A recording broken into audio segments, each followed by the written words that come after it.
My name is Marcos Benevides. I'm the series editor and the publisher of Atama-ii Books. I'm also an associate professor at Oberlin University, JF Oberlin University in Tokyo. And I'm here in my capacity as a publisher. This is a promotional presentation. However, I'm also here with my student, Vicky, who has written one of the books in the series that I'm launching with Atama-ii Books. She is a student in my seminar class at Oberlin. She's a third-year student, and the seminar class is called Creative Writing and Publishing. So actually, in this Zemi, students have an opportunity to write, to do creative writing, and if they are interested, to publish a variety of things. In this particular case, Vicky started doing this as a kind of project in the Zemi, and it turned out well, so it developed into a title in the book. Other students in the Zemi in the future may want to publish different kinds of things, but in this case it worked out quite nicely. So Vicky will be co-presenting, and a little bit later she'll be doing an author's reading of one of her stories. So just to give you a little background about just to give you a little background about what we're doing here. So I'm going to start. I've given a little introduction to Vicky and myself. I'm going to talk about the Atama-ii Multi-path series, which you may be familiar with, and then this new series, which we're calling the What If series. Then we'll follow that with Vicky doing an author's reading and talking about some of the research that she did into extensive reading at the university. And then we'll have time for some questions. This shouldn't take very long. We've got an hour, but I actually think it should be about half an hour. We'll see how it goes. Please save the questions. You can write questions into the chat, but we'll save the answers for towards the end of the presentation.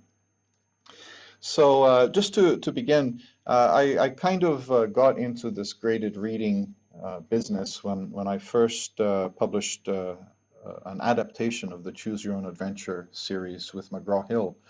This was in 2012. We adapted some of the classic stories, which you may be familiar with, from the 80s and 90s. I had grown up myself reading these books as a kid, and I thought these would be sort of perfect for language teaching for a variety of ways. One of them is that the second-person narrative is inherently engaging for students. They're simple stories with multiple endings, and they are game books in nature. And the game book format is especially attractive, perhaps, to students who want to read something fun and easy. And of course, these are simple adventure stories, so they're inherently easy in that way as well. The original series was very popular for reluctant readers back home in North America, which is one of the reasons I kind of started thinking these might work for extensive reading as well. Unfortunately, this series is now out of print. McGraw-Hill didn't promote it as widely and didn't do as well for that reason. But that did allow me to then create my own company because I still liked the format. So I started my own publishing company called Atama-ii Books, and a series which I've now, we're rebranding as the Multi-path series. These are game books as well. They're in the sort of the spirit of Choose Your Own Adventure style stories.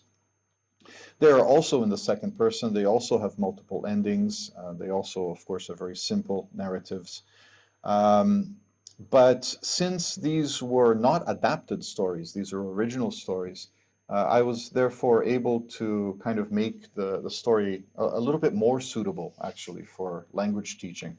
So one of the things I did is I made the decision tree, for example, perfectly symmetrical, and I made each page have exactly the same number of words, so that in the classroom context, a teacher could have several students reading the story, but following different paths of the story.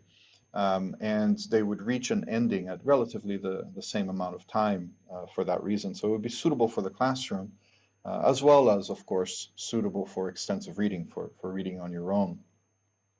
They had 8 endings, which I thought was a reasonable number. And again, the endings take about as long to get to each of the endings as to any of the other endings. So it allows the students to read the full thread of the story and then perhaps talk to other students in the classroom about what happened. However, one of the limitations that I found with this kind of story, although it's very popular with a certain type of student, the problem with this branching narrative, with the sort of game book style, is that there's a limited amount of complexity that the story can have. Now, this, of course, is good for extensive reading, but it's a little bit difficult in the traditional sense of literature, in which you've got characters that develop and plot that develop and so on. Because it's a game book and because there are so many different paths, the stories have to be very simple. And the characters have to, the interaction between characters has to be very simple. So what I decided is to do something similar in some ways, but a different series that would be more linear in nature. So that's where we came up with this idea of the what-if stories, which are romance narratives and which are not branching path. They do have some of the features of the original stories that I think work really well. One of those features is the second-person narrative, which allows the reader to engage more directly with the story. So it increases sort of agency for the reader. But it also allows the story to be a little bit less complex than it might otherwise be, because you've got the main character is you, therefore there's very little kind of description that needs to be done, and yet it's a fully developed character because it's you. Right? So the second person narrative worked really well, and I wanted to keep that.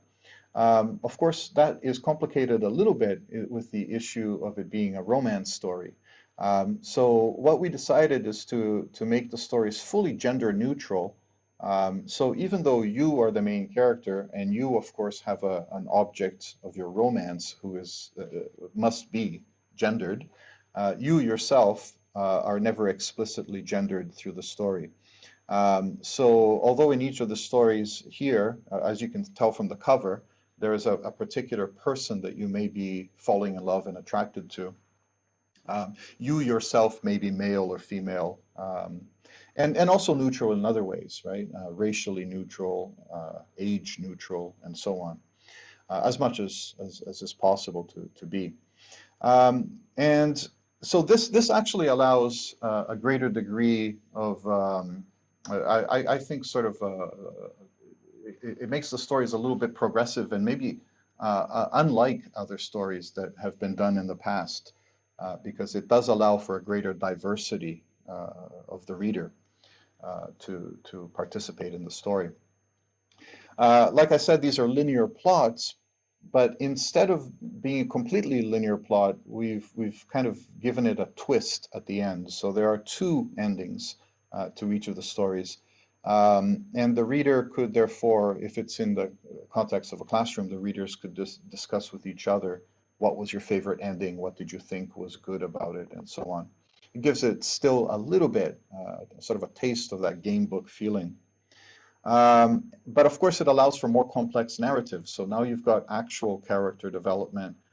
You've got actual sort of events that are meaningful in the story. So it's a little bit more sophisticated. And we're aiming for a little bit more sophisticated readers. Sort of college-age students who are interested in the genre of romance. Still, like the previous series, it's a page-driven narrative. What this means, I mentioned before that in the original series, each page was about 100 words and has an illustration facing it. This series is the same way. There's a page with illustrations and there's a page with narrative. We'll show you an example in a moment. But what this means is that page by page, there's a kind of, it's not a chapter break exactly, but it's a kind of a pause in the narrative. So you can think of each page of narrative with its accompanying illustration is a sort of a beat in the story. right? So when you get to the end of the page, you don't turn the page immediately. You kind of enjoy the illustration. You think about what happened before you turn the page. So in that way, the series has the same that same feature as the original series. As I mentioned, the endings provide a point of discussion. The length of the series is about the same as the Multi-path series. It's a little bit longer, at 3,000 running words. The original series was about 2,500, but it's the same number of pages. And we will actually be releasing longer versions later that expand the same story. So we'll be having a short version and a long version of each of these stories, which will come in the future next year. They'll be available in digital, print, and audio on Xreading if you use Xreading, and also we'll have quiz questions on MReader if you're using MReader in class. So I'll briefly give you a summary of some of the stories, just to give you a taste of what the different readers will be like. So we've got 5 or 6, actually we've got about 10 that are in production right now, but 5 or 6 that are ready to be shown here. And each has, of course, either a male or a female kind of object of your romance. In this case, you are a person who's in charge of chaperoning an international K-pop star on tour in the United States, and you fall in love and have a sort of a romance develops through the story. This one is you are a CEO of a company, and this young man who works for you is very charming, and you fall in love with him, and the romance develops that way. This one, you have a kind of a conflict. It's a bit of a love triangle. There are two. You are an exchange student, and there are 2 other students that you are romantically attracted to, and you have that's the crux of the narrative. It's set in Japan, by the way, the other one I just mentioned. This one is a little bit of has a kind of a supernatural twist to it. It's a little bit of a sort of, I don't want to give away the ending too much, but it's a little bit of a ghost story kind of narrative in which you fall for this young woman.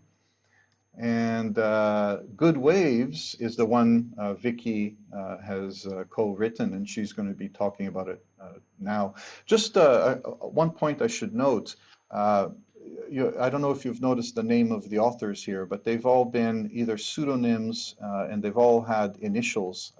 This is on purpose because of the gender neutral aspect of the stories. We don't want to give away, we don't want the student as they're reading to sort of second guess whether the writer is a male or a female, because really that's irrelevant to the story. So we're using initials for that reason. So Good Waves is, in this story, you meet this young man who's a surfer and a bartender, and you fall in love with him. I'll pass you over now to Vicky, who is going to give us a little bit of a taste. She's going to read maybe 3 or 4 pages of the story, and then we'll go on to some questions at the end if you have any. So Vicky, are you ready? Yes, thank you, Marcos. Okay, so here we go. Okay. It's late on a Friday night. As you walk out of Tokyo Station, you're tired and a little angry. It's a long walk home, you think. Maybe the fresh air will clear my head. You take slow, heavy steps as you remember earlier in the night. After working all day, you had a date with your boyfriend. It was a month since your last date. You wanted a nice romantic night together. But that didn't happen. First, he arrived late as usual. Then he ordered seafood for dinner. He knows that you can't eat seafood. It makes you very sick. You tried to talk during dinner, but he just drank and looked at his phone. It was just like eating alone. Finally, he drank too much and fell asleep, just like he did last month and the month before that. So you walked out and went home. He's not going to change, you say to yourself. Now here you are, alone and unhappy again. Tomorrow is another day at work. Is this what your life will be? As you get near your apartment, you see a new bar on a side street. A surfboard hangs over the door. It looks nice. Why not? You think. It's not so late. Inside, the bar is very small. There are no tables, only four seats side by side. It feels warm, like a woody seaside bar. A soft Hawaiian song is playing. We relax right away. There are no other customers. Behind the bar, the young bartender catches your eye. He's very handsome, with long messy hair that falls over his face. Welcome to Good Waves, he says with a smile. I'm Hideo. What can I get you? A glass of red, please, you say. Sitting down, you feel so much better already. Slide, please. Mhm. As you drink, you chat with Hideo. He tells you that he runs a bar at night, but his real love is surfing. All around are many surfing prices and photos. He points out the places where he has surfed. Australia, California, Okinawa. Next week, he says, he's going to Hawaii again. Wow, you say. Must be nice to travel so much. It is, he said with a smile. You should try it. Oh, I wish my life was so easy, you say sadly. You tell him about your bad night and your hard life. Hey, listen, Hideo says. Life goes up and down. It's like the sea. When it's going up, try to catch the good wave and ride it as far as you can. That's what I do. I catch the good waves and I let the bad ones to go by. Ah, little typo there. Okay, little editing on the fly. These stories, by the way, are almost finished, right? So this is a pre-production. Just caught a little typo there. Thanks, Vicky. You can go on from here. Go on. Yes, it can't be that easy, you say. You feel lightheaded. Is it the wine? Or is it Hideo's words? Why not? Hideo smiles. His smile is so warm, so kind, so confident. You wish that you could feel it that way too. You shake your head slowly. You don't know what to say. You finish your glass and ask for another. Hideo takes an empty glass, but he doesn't give you more. Listen, he says in a kind voice. I'm closing up soon. How about I give you a ride home? He can't be serious, you think. But something in his eyes makes you feel safe. You decide to take a chance. Okay, you say, smiling, but only to my front door. Okay, deal, Hideo laughs. While he cleans up, you look again at his surfing photos on the wall. He looks really good with his shirt off. Wow. Okay, it's getting steamy. Let's see here. Maybe one more page. Thank you, Yeah. Vicky. After he closes the bar, you and Hideo walk outside. It's a clear, warm night. Funny, you think to yourself. I'm not tired at all anymore. You know that you should go home, but you don't want to yet. Hideo points at his motorcycle. Where to? He asks. Surprise me, you say with a smile. Not home then? Not just yet, you answer. I want to look at the sea. Hideo drives you to Tokyo Bay, and you sit together by the water. The lights of Rainbow Bridge at night are amazing. You take a photo of him on his motorcycle. How can I be so handsome? You ask, laughing.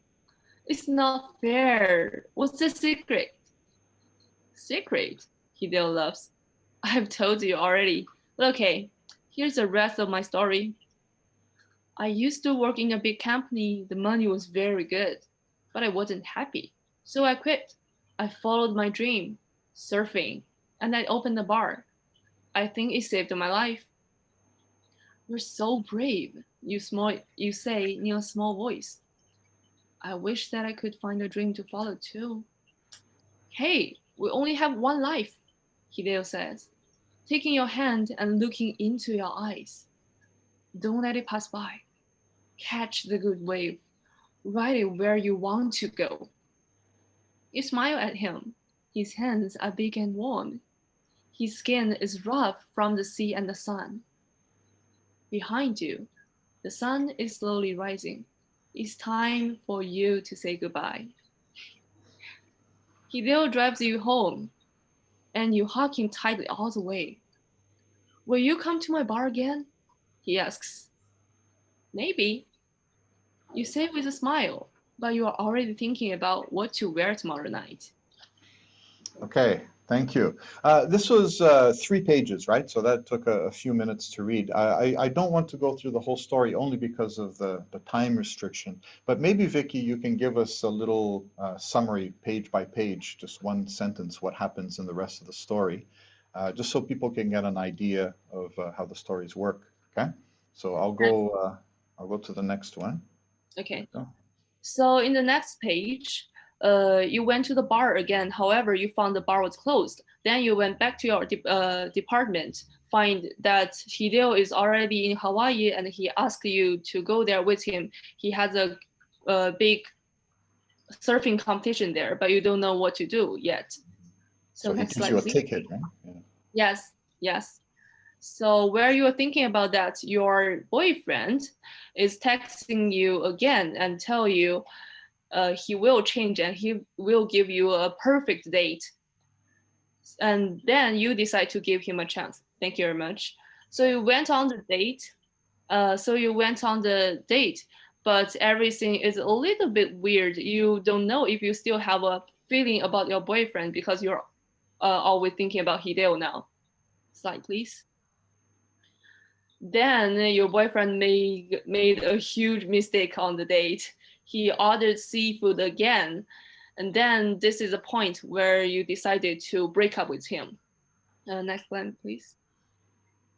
After you break up with your boyfriend, you decided to go to Hawaii to see Hideo. Then we come to the end. We have actually 2 different ends, and this is the one we finished. You go there, but you didn't talk to Hideo. But still, you learned how to catch good waves of your life, and you are already prepared for your new life. Yes. And next, the other ending is still editing, but we have this image that you will have a celebration party with Hideo together. Yes, thank you. Okay, yeah, and that's it. Thank you very much, Vicky. That was a great job. Now, why don't you tell us about your research into what students think about extensive reading, and then we'll open up for questions, okay? So the experience of writing Good Waves really helped me a lot on understanding the significance of extensive reading and improve language ability. And in addition, I was in a global college program with 10 other students in first year, and all of us did extensive reading on the M-Reader. So therefore, I selected 5 students from different language level and did an interview about extensive reading on them. Now I would like to show the result. So first of all, I would like to take a look on the questions. It's not really a formal survey, it's just a short interview with kind of my friends. So here are 3 questions. Question 1, did you enjoy extensive reading and develop the habits of reading during first year and after first year?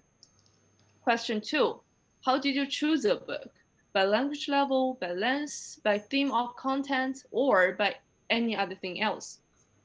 The last one, question 3, how did you feel after reading part of Good Waves? And I didn't really tell them that I wrote Good Waves. I told them it's a program. And I tell them to be honest with the result. So next page, please. For your information, I said I selected students from different language level. And to give you a thought about that, I use a TOEFL score. We got students that around 50 of TOEFL scores and around 70 and over 90. For the answer of first question, 2 students kept the reading habits even after first year, and all the students told me they were enjoyed the reading, the extensive reading in first year. They were able to read at least 1 to 3 books per week. For question 2, this answer actually separated by 2 groups. The students who have lower language levels just tend to focus on books that they are easy to read, but still having interesting stories. When they are picking up a book, the first thing they look at is the language level of the book, and then they start thinking about, okay, if it's interesting or not. However, on the other side, students who are on the higher language level, they are able to read all kinds of books. They are only focusing on the context. They are really trying to find a book that they are interested in. But still, you can see there are 20% students on the figure 1. They are looking for type of books.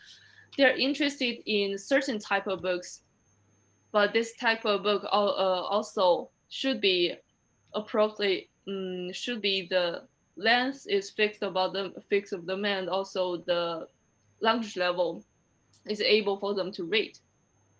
The last one, for the last question, I show them only a part of Good Waves, and they give me some positive feedback actually. First, love stories are an easy genre to read. The context of the vocabulary are familiar, so it is less intimidating. Because extensive reading should be fun, we have to enjoy it. Therefore, we are avoiding difficult content we don't think we can understand or anything we're not interested in. Also, it feels connected to our own life, and we have this hope for the future, like, okay, maybe I will have this romantic thing in the future or something. And then come to the next slide, please. We also have some other results, other conclusions from the interview.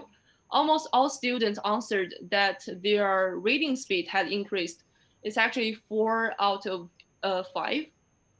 And then by doing extensive reading, they are stopping translating words, translating sentences in their mind, in their brain when they are talking in English. They started to think in English, and then just speak whatever they think about. And that's definitely a benefit for this extensive reading program, and I'm also very appreciated. So thank you. That's all of my research, and I hope you enjoyed it. Any questions? Yeah, thank you very much, Vicky. If anyone has any questions, I think there was one from George that I can start with here. So George wrote in the chats, when writing the stories, how do you control for the vocabulary and grammar? And that's a very good question. And I think it's been my experience that different authors in different series have slightly different ways of approaching the issue. Because these are original stories, they're not adapted ones. We start with original content, and so it's easy to go sort of from the story and allow the story as you're writing, allow the complexity of the story to kind of dictate what's going on. So basically, from the beginning, when we start writing, the level is already sort of controlled, and the more stories you write, the better you get at it. But certainly at the end, after we finish the story, and we still need to do a little bit of that, so that's why this is a pre-production copy. At the end, we still do run through a vocabulary profiler, yes. And at that point, you can do little tricks as well. For example, you can increase the occurrence of certain words that are useful to the story, right? So in the case of this story, for example, let's say the verb to ride is something that appears because you ride a surfboard, you ride a motorcycle. And so in that case, we go back through the story again and see if we can actually insert that word again in other places to make it even more useful and more frequent within the story. So when you're writing, do you So to control for, say, the grammar, would you like have a set sentence length, or okay, we only use 2 clause sentences for this kind of or do you like have a format for writing, or just I don't because I don't want, I find that that becomes very restrictive and the language ends up being very inauthentic. yeah, So what I do is I encourage my authors to write the story first, and of yeah, course be as simple as you can. But then we go through and do a read through, and we think, yeah, this sentence is too long, or there are too many embedded clauses. Can we break it up into a couple of sentences? And then we start making those choices, yeah, sentence by sentence. But there are cases in which we might let something go by, even though it's a little bit more complex than we would normally allow. But we let it go by because it might be very well illustrated by the illustration on the page, for example. yeah, Or it might be something that is self-evident from the way the story is developing, right? yeah. I mean, you might have a very low frequency word like, wipe out or something in a surfing story, which is obvious from the context, Right. but is actually in general English is incredibly low frequency. How long are these books? I mean, what's the sort of word length of them? So these are about 3,000 words, but Okay. what we're actually going to do is we're going to try something a little different this time. We're going to release the short ones now digitally, so they'll be available on Xreading within a couple of weeks, I All hope. right. All good. Well, at least some of them will, maybe not all 10. But what we're going to try is actually do that, and then at the same time release longer versions of the same story. I want to see how that might work out actually for students. I have a feeling that in some educational contexts, you might want to read the short version and then the longer version, which is essentially the same story but with more detail. It'll Yeah. be roughly at the same language level, but just include more detail. So the short one would be, say, like 3,000 words, and the long one would be like 7, 8,000, would it? So something Let's like that. say, yeah, Yeah. yeah. I'm Oh, that thinking sounds an roughly interesting like way that. to do it. Yeah, I'm curious, and that will also allow, because it's digital, it's kind of easy to just simply have two versions. And I think But maybe for print, I may actually have both versions in the same print edition. a potential problem there is, though, with the Xreading, or if we're using MReader, the students are taking quizzes on these. Mhm.